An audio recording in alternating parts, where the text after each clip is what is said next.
Hello guys! For today's video, I will be sharing you kung ano-ano yung mga requirements na inihanda namin para sa report of marriage doon sa Philippine Embassy in Hungary. So, I'm a Filipina married to a Romanian citizen. Nag-report of marriage kami last year, 2023. And I'm not sure this year, 2024, kung meron ng Philippine Embassy dito sa Romania. So, kung meron man, kung sa Bucharest, or sa Bucharest, or kung sa Brasov, kung meron man, mas malayo pa rin kami. Mas malapit kami sa Hungary kasi nandito kami sa Arad City.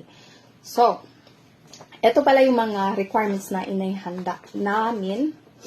And nag-apply lang kami through courier. So, isang beses lang kaming pumunta doon sa Philippine Embassy in Hungary para mag-change ng passport. So, ito yung mga requirements. So, bali 5 kopya ng report of marriage. Pwede nyo i-download. Tapos, fill upan nyo. At tas yung sign, handwritten na lang. So, next.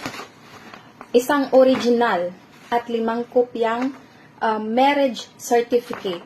Kung mag-search kayo sa online, ang sabi, kung hindi naka-English yung document,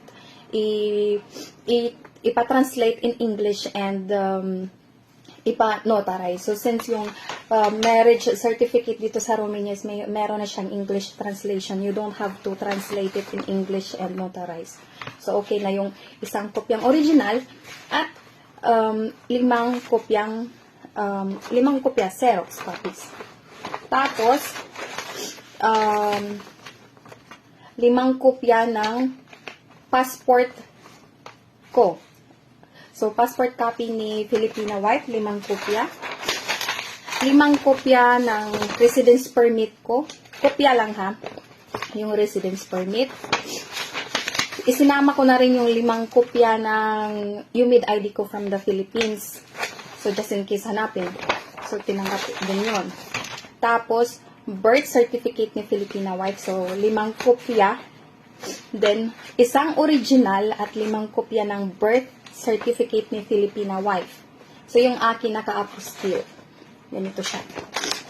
Next is yung passport copy ni Romanian husband. 5 kopya. Bulletin ni Romanian husband. 5 kopya.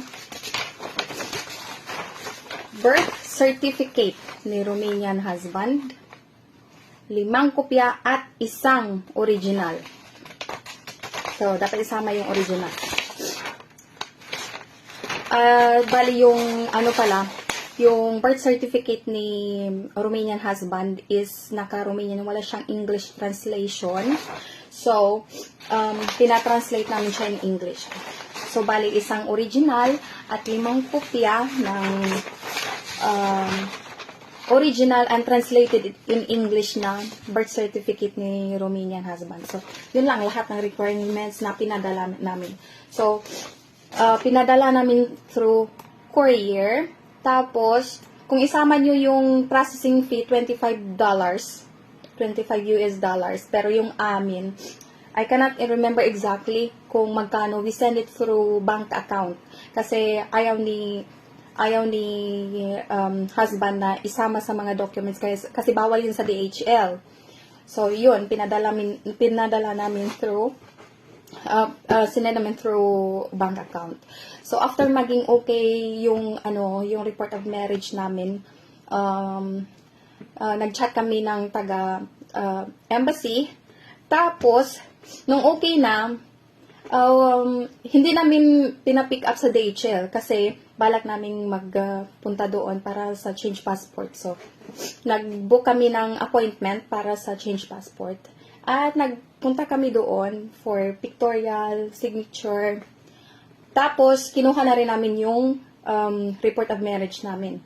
So, mag-email lang kayo sa Philippine Embassy in Hungary kung pwede bang isabay yung report of marriage at change passport. Because in our case, last year, 2023, pinapa-report of marriage muna kami bago mag-change passport. So, siguro baka nag-iba na yung rules nila, baka pwedeng sabay, mag-email lang kayo sa Philippine Embassy in Hungary.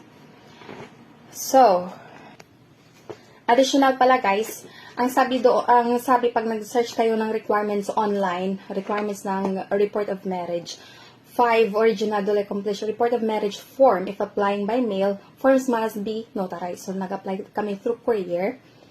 Tapos, since nag-email ako doon sa taga-embassy, nagtanong ako kung kailangan ba talaga i-notarize, pero ang sabi sa akin, hindi na kailangan. So, hindi namin pinanotarize yung form.